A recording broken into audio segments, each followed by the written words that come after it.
動画をご覧の皆さん、こんにちは。今回はついに出た久々の本編、ソニックフロンティアをレビューします。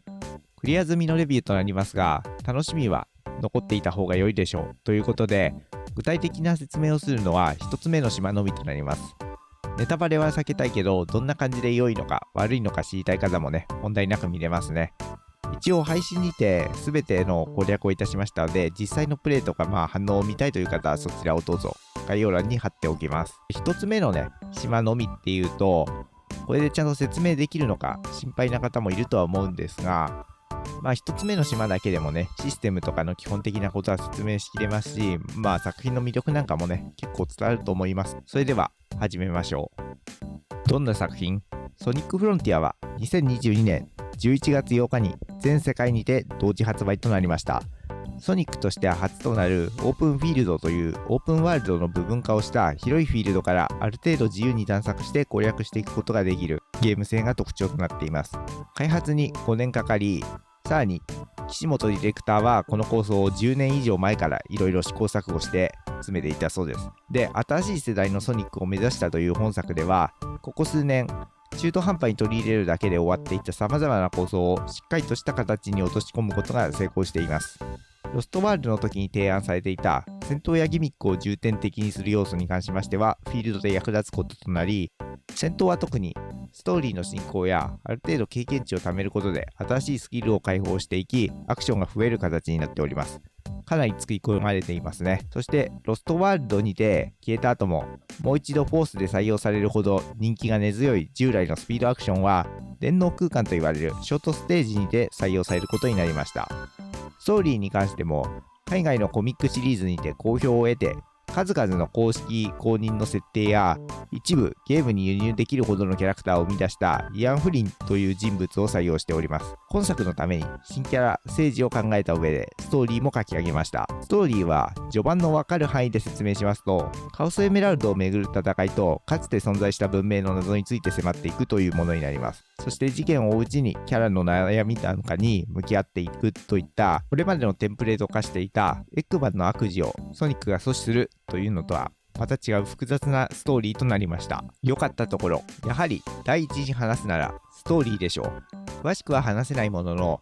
キャラクターの掘り下げが細かく、新キャラクターもしっかりと登場、本編だけでもかなりの会話量となりますが、マップ上特定のポイントで発生するサブイベントやミニゲームの一つである釣りの報酬にて手に入るボイスログを聞くとさらにわかることもあります。サコサコで言うとアドベンチャー1や新ソニでストーリーの進行に合わせて NPC が出てくることなどがありましたが、これが復活した感じですね。ソニックフォースだと書ききれない部分が保管されないことで話自体やあとキャラのね、一面なんかについて惜しく感じられることが非常にありましたので、今作でこれが採用されたのは嬉しかったです。今話した釣りに関してなんですが、サークルに重なるようにタイミングよくボタンを押すだけの簡単なゲームとなっており、このゲームの景品は、限定アイテムはともかく他にも進行に役立つアイテムなんかももらえるため、息抜きをしつつゲームも進めやすくなる程よい要素だったりします。次に戦闘です。従来のソニックシリーズではまずはホーミングアタックを当てる、ブーストかスピンダッシュでぶつかる、バウンドで連続攻撃するなど単純に解決されがちな戦闘がついに今作で進化を遂げました。ステップやパリー、カウンターですねによる相手の攻撃を利用する、相手もガードをしてくるのでその場合はステップなどでガードの範囲外に回り込んで攻撃する。そして新要素のサイループですが、相手を囲むとガードを崩したりできるとソニックが走り回ることで発生するその風を使ったアクションとなっているんですが、これがあるおかげでソニックらしく動き回るというのが重要な戦闘となっています。これは他のゲームでも見かけないソニックの特徴を生かしたシステムと言えるでしょう。サイループ狙いでなくても動き回ることが攻略になっている敵なども多く、敵のバリエーションは豊富ですが、敵に負けた際のロード画面や敵の近くでボタンを押すとヒントを見ることができて、負けた際にもその敵の少し遠くから復活しますので、再挑戦が積極的にしやすいというのもね、いいところでしたね。基本的なアクションの他にも任意で覚えることができるアクションがたくさんあり、これを使うことで戦闘がより楽になることもあります。探索に関してもソニックらしさがあり、単調な遊びにならないように島のあちこちにはグラインドレールやスプリングが存在します。それにアクセスするといつもの遊びに早変わり、ギミックを超えると大体は進行に必要なアイテムや新しい謎解きの場所にたどり着くので、従来のソニックらしさを感じながらゲームを進めるということができます。先ほど話したサイループですが、戦闘、謎解き以外にもこれをフィールドの何もないところで使うとアイテムをすぐに集めたりすることができるため、何かと走る上でさらにプラスに働くアクションとなっていて、ソニックを走らせるっていうことのね、意味がより重要になっていく完成度の高さを改めて思わされますね。また音楽に関しても公式ページや特集を見るだけでわかるように、本作は一層力が入っています。とにかく贅沢にボーカル曲が使われるほか、ショートステージの電脳空間も全て別の曲が流れます。ショートステージですが、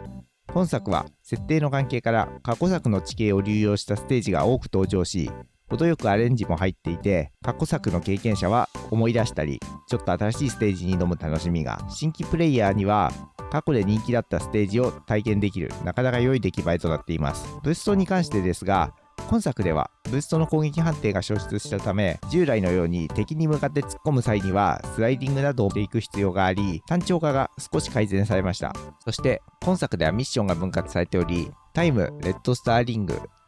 とは言ってもね、これが実質スコアのようなものですね。の3つは同時に達成する必要がなく、特にレッドスターリングが他の項目に影響してこないのは珍しいです。同時達成を狙うとなかなか面白いバランスとなっており、さらにステージによってはね、一つだけのミッションをやるだけでも結構ギリギリに設定されているところもあるので、なかなかね、良い作り込みだと思いました。悪かったところ、いろいろと気になりますが、まずは翻訳ですかね。ライターが実力者なだけあり、翻訳が少し雑となってしまうと気になってきます。ソニックシリーズの翻訳のプロといえば、豊田さんというね、公式番組にも登場した方がいるのですが、今年はメディアミックスも含め多数仕事があったため、本作まで手が回らず不参加ということになりました。その結果、エメラルドを入手した後のイベントで、残りのエメラルドを集める話になった際に、まるで今までエメラルドを見たことがないかのように、確かこの島にはエメラルドがあったはずと発言するソニックが何かいたり、キャラの掛け合いに対してね、微妙に繋がっていないことがあったりして、ちょっと残念に思いました。次に、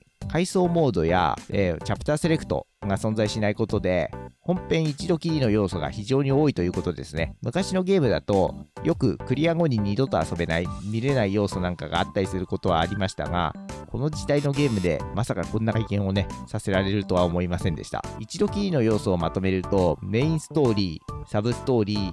の各会話は確認不可。で、本編の途中を挟まるミニゲームも結構出来がいいんですが、自由に遊べないんですね。フィールドにいないストーリー上のみで戦うボスなんかも再戦不可です。実際、そのミニゲームやボス戦は非常に出来が良いだけあって、いつでも楽しめないというのが残念ですね。アップデートで階層とかチャプターセレクトみたいなモードがね、実装されてくれれば全て解決するんですがね。ミニゲームは全体的に高めのノルマで、制限時間などが厳しく、難易度が高めの傾向なのに、ヒントなどの救済措置がないというのはちょっと気になりました。ウェブマニュアルによると、一応ミスが多いと緩和されていくそうですが、どこまで下がるのかということは調査していませんのでね、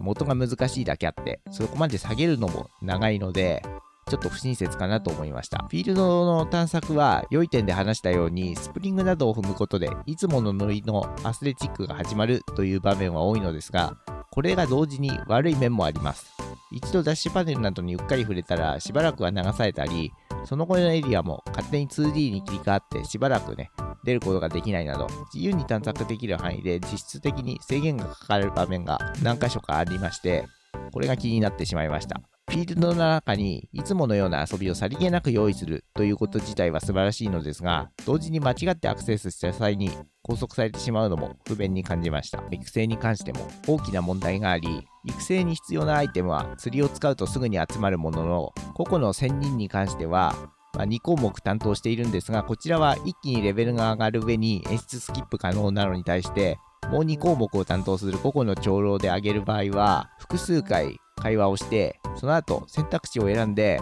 演出を見て、上がりきるのを見て、やっと1レベル上がります。で、これ上限が99なので、1からね、マックスにする場合180回以上やらないといけません。これが一番辛いですね。トロコンのためには避けて通れません。で、戦闘に関しても複数体に瞬時に攻撃できる手段なんかがなくて、ロックオン範囲が広いので、本来攻撃したい相手に攻撃できなかったり、ガードしている相手に突っ込んでこっちが隙を探してしまったりとね、厄介でした。複数体を相手にする場合のね、調整がちょっと甘いのかなと思いました。で、最も気になったのが、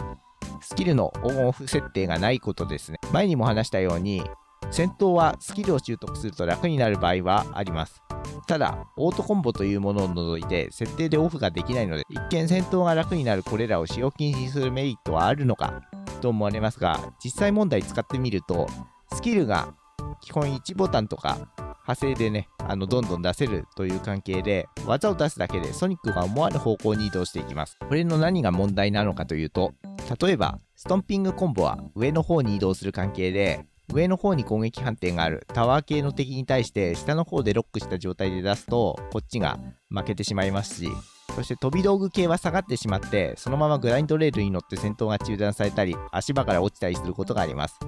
本来ホーミングで足場にするような敵にうっかり飛び道具系を出すと渡れなくなってしまったりとね、かなり不便なんです。特に飛び道具系は演出も長いのでうっかり出してしまうと結構イラつく要素になっていました。まとめ、新世代第1作のソニックは難点もそれなりに目立つものの、ソニックシリーズの魅力やこれまで作り上げた要素をしっかり残しつつも新しいこともできる作品として仕上がっていました。開発陣は今作が始まりに過ぎないと言っているだけに、アップデートや今後の派生作品なんかにも期待が持ててきますね。ゲームとしての完成度は決して低くなく、難易度もなかなかに高いものとなっております。近年、低難易度化や薄っぺらさに嫌になってしまった方も買って大丈夫な作品ですね。このチャンネルでは、後ほどフロンティアの攻略動画として、サイバースペースの各ミッション、島の地図埋めのやり方と謎解きについての動画を作成予定です。他にも、ソニック関係の動画や配信はたくさんやっていますので、よければチャンネル登録や高評価をしていただけると嬉しいです。それでは、次回の動画でお会いしましょう。